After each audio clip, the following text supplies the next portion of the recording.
This is Brian with ScreenFiles.com in review. What I'm looking at today is 2020's Bloodshot, directed by Dave Wilson.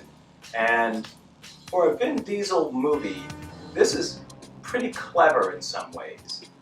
It starts off with a scenario where Diesel is in, I want to say, it's not Beirut, I want to say Mombasa, or I know it's an African city, which Beirut isn't, but in any case, he's doing the one-man invasion thing, which is a trope in these type of movies.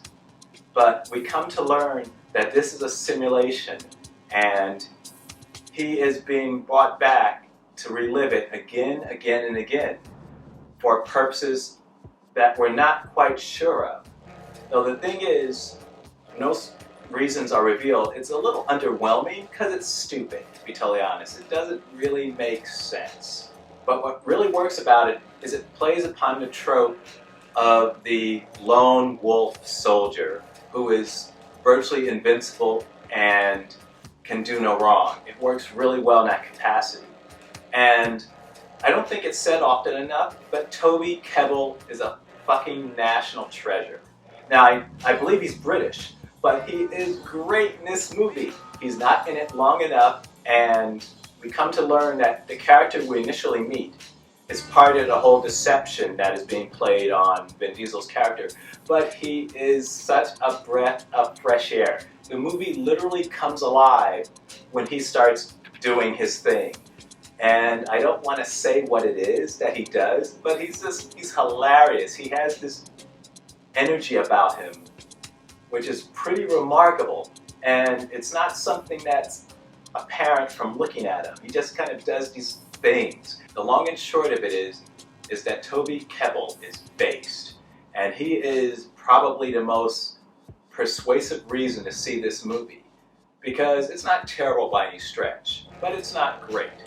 It was written by Jeff Wadlow, who, if you've seen my review for Fantasy Island, he wrote and directed that. I should say co-written by Jeff Wadlow, because he also wrote it with Eric Hesserer, the same person who wrote Arrival. So Hesserer is pretty talented as a writer, so I would hope he would help remove any rough edges that Wadlow brought to the proceedings. So, long and short of it is that Diesel was being duped by Guy Pearce, who is playing a Mandarin-adjacent role, and so he eventually understands what's happening and tries to get out from under the condition. And where he soon encounters Lamorne Morris, I believe that's how his name is pronounced, and he is a genius programmer, and he helps him do that. Now, I've read some things online about people criticizing his British accent. And it's not great. It's not bad, but it's not great either. Though what confuses me about a lot of that criticism is that when British actors imitate American accents, Benedict Cumberbatch, Christian Bale, the dude who plays House, people don't tend to be as critical online as when Morris tried to do it. I wonder what that has anything to do with. In any case, his British accent is not bad. It's not great by any stretch, but it's not bad either. And the problem, I think, with it is that what a lot of people don't seem to get is that accents are region-based, which is to say, wherever you are in the country, you will have a different accent, be that country the United States or Britain. And that's the problem with Morris's accent, as far as I can tell. It just sounds vaguely British. It doesn't seem to be from any particular place. It's just British. So it's not bad. It's not great. It's not bad either. It's hardly the worst thing. The Bloodshot has quite the hill to climb. It didn't do well in the theaters, though that was less the problem of the movie in itself. I mean, it's relatively inoffensive, to be totally honest, than the fact that it came out during coronavirus, which is to say, it had barely a theater run, if I recall. Despite its budget being relatively small, I believe it was somewhere in the ballpark of $45 million. It still wasn't in theaters, so it was very difficult to make that money back. So that was a problem. Another is that the cinematic universe is a difficult thing to do if you approach it from that perspective. Bloodshot is the first release from Valiant Entertainment.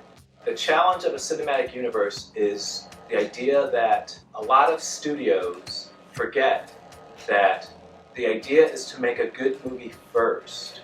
And if the good movie works, then you build on it. You just introduce characters, and you eventually bring those characters together. It's not rocket science.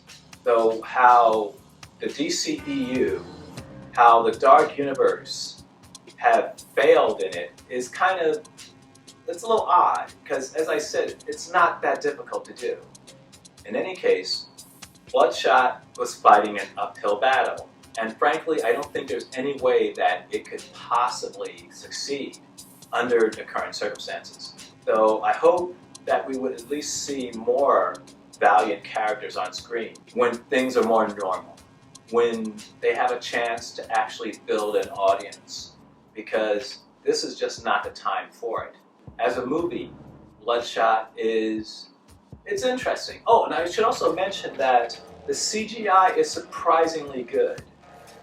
Remember, I earlier said this movie had a budget of $45 million. The CGI in this movie looks more real than a lot of the CGI from Terminator Dark Fate, a movie with a significantly higher budget.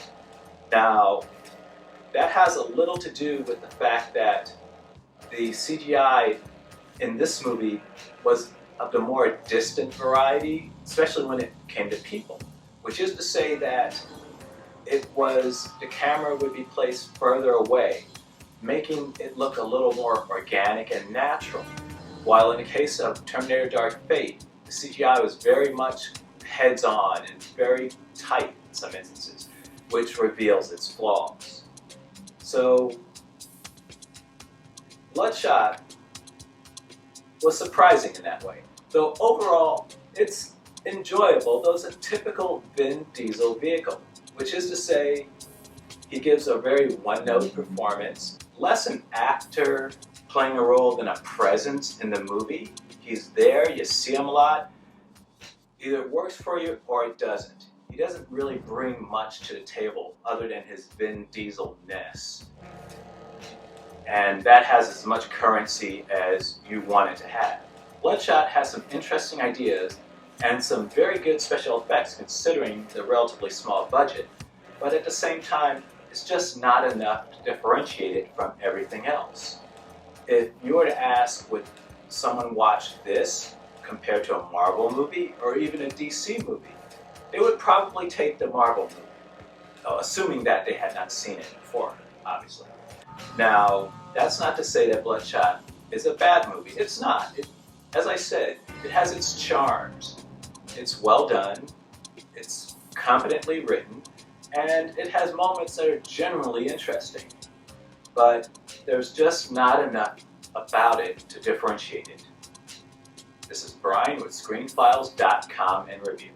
Do you agree? Disagree? Let me know down below. And since you're there, consider a like or a follow. Peace.